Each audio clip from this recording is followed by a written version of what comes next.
Déserts, forêts, prairies et marais. Éos en était rempli à l'époque. À cette grande époque, nous ne connaissions pas la guerre. En cette terre, nul frère n'était ennemi, jusqu'à l'apparition soudaine du malheur. Au sud d'Éos apparut des portes sombres qui s'ouvrirent et firent déferler sur Éos les pires ennemis. Des humains au cœur noir, gouvernés par un être difforme, le sorcier noir. Armes à la main, ils détruirent et massacrèrent grand nombre de nos frères. Les forteresses furent saccagées, pillées, mais nos ancêtres ne se laissèrent pas faire. Le fer coula ainsi que le sang, et les alliances se scellèrent entre les royaumes. Ce fut, en ce jour, l'une des plus grandes batailles que Éos n'ait connues, sur les champs de Pélène. Les deux armées, l'armée noire du sorcier et les armées blanches des royaumes, s'affrontèrent. Tous étaient présents. La citadelle draconique avait fait venir ses plus puissants dragons. Royalis avait déversé ses chevaliers aux armures scintillantes. Le bosquet des guerriers avait apporté les plus grands guerriers. Frotkonger, les fauconniers. Kandal, les féroces chevaliers du lion et leurs canons impériaux. Et la muraille du loup rouge avait apporté leurs loups de guerre. Et tous, au pied du Royalis, combattirent pour la liberté d'Éos. Il nous faut plus de projectiles! Repoussez-les! À vos épées! Ils ont déployé les échelles! Ne les laissez pas passer! Prenez la forteresse! Reculez! Où sont les cartons du sorcier noir? Avancez! Prenez tout! Fuyez! Tout semblait perdu. Jusqu'à l'arrivée de nos sauveurs, les faiseurs de magie.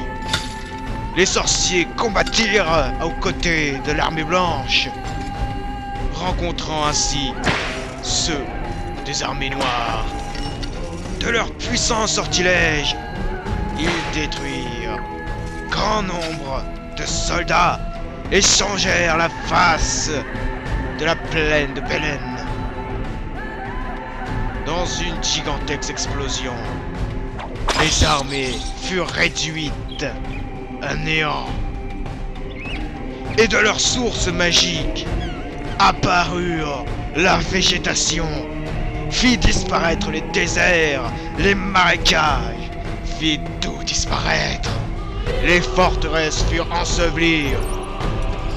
Mais les hommes, survivants à cette bataille, reconstruirent les forteresses. De ces faits, les plus grands alliés des humains disparurent, les dragons et les loups de guerre, dans cette végétation maintenant trop dense. Et c'est aujourd'hui que l'empereur noir, réincarné par le sorcier, décide d'attaquer Éos, alors que les hommes viennent de perdre les plus grands alliés qu'ils avaient. C'est aujourd'hui que s'écrivent les nouvelles pages de notre histoire. Que va-t-il se produire en ces heures sombres où tous les royaumes se sont renfermés sur eux, ne faisant plus confiance à leurs alliés? Royalis est le premier sur la liste, et l'empereur frappera fort, très fort.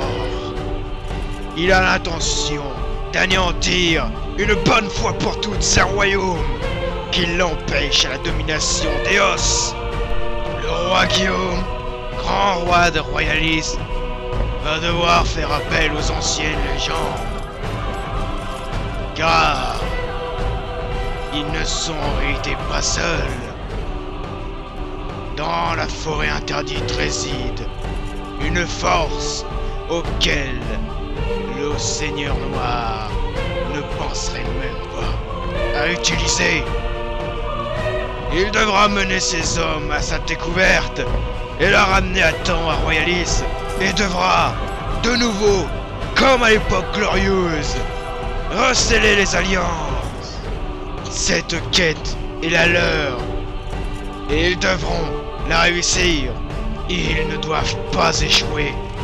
Au nom d'Eos. La prophétie l'avait déclaré. Des sombres bois, la vérité éclatera.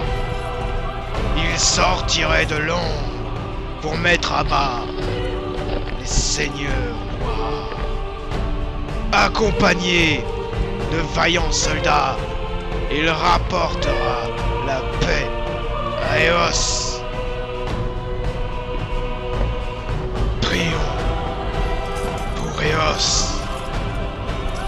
Notre histoire, ou plutôt leur histoire, commence maintenant.